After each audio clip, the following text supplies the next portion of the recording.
L'argent, c'est la motivation de tous ceux qui rentrent dans les réseaux. Mais ils sont peu nombreux à toucher le jackpot. Nous sommes allés voir les petites mains du trafic. Les dealers, les guetteurs, ceux pour qui travailler dans un réseau s'apparente plutôt à de la survie.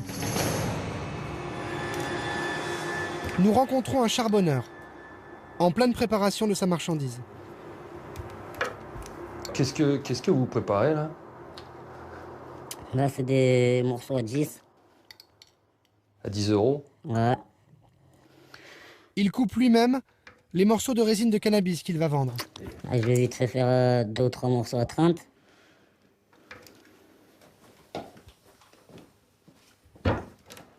J'ai arrêté l'école, j'avais 14-15 ans, voilà. J'ai essayé de faire une formation, ça n'a pas marché. Et voilà, j'ai trouvé ça, j'ai commencé à vendre le shit pour des gens. Et de là, j'ai pas lâché le morceau. Jusqu'à maintenant, j'en ai 24. Et franchement, c'est pas facile, hein. Un charbonneur comme lui gagne entre 100 et 200 euros par jour. Ces 10 dernières années, il a travaillé dans plusieurs réseaux des quartiers nord. Bon, c'est plus facile de trouver un endroit où charbonner que d'aller trouver du travail, hein. Ça c'est sûr, hein. Pourquoi est-ce qu'ils cherchent toujours des gens pour travailler pour eux? Ils cherchent pas, c'est toi tu cherches. C'est nous, c'est le manque d'argent. Pour charbonner, il faut pas un diplôme pour aller dans un quartier nord charbonner n'importe lequel. Si tu veux vendre, tu sais très bien les risques. C'est un boulot qui est considéré comme normal, enfin banal plutôt. C'est pas un boulot, c'est une galère. C'est une galère considérée banale, ouais. Aujourd'hui, il voudrait quitter cette galère et trouver un véritable emploi. Ouais, j'en ai marre parce que ça rapporte pas grand-chose, à part la prison et un peu de survie. C'est la survie.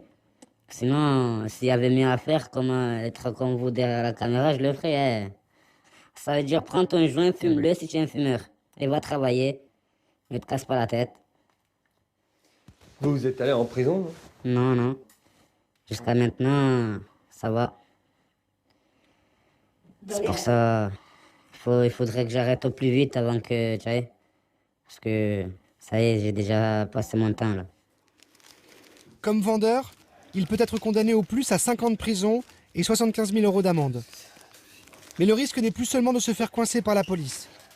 Aujourd'hui, c'est aussi de se prendre une balle. Marseille, secoué par les règlements de compte. Hier soir, c'est selon cette même méthode qu'a été tué par balle. À Marseille, la concurrence entre les réseaux fait des morts, par dizaines. Depuis 2009, plus de 70 jeunes ont été tués par balle. Des règlements de compte à coups d'armes de guerre. En 2010, une fusillade marque les esprits. Elle a lieu au cœur de cette cité du 13e arrondissement, le Clos-la-Rose.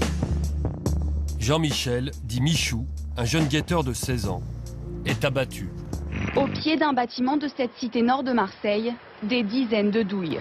Elles témoignent de la violence de ces règlements de compte à l'arme lourde. Hier soir, vers 22 h, 2 voitures s'arrêtent au pied de ces immeubles. 5 hommes cagoulés armés de Kalachnikov ouvrent le feu. Dans les quartiers, les guetteurs sont en première ligne. Ce sont eux que l'on voit le plus sur le terrain. Comme ils n'ont pas de marchandises et qu'ils sont souvent mineurs, ils bénéficient d'une quasi-impunité devant la justice. Mais la fusillade du Clos-la-Rose montre qu'ils peuvent devenir des cibles.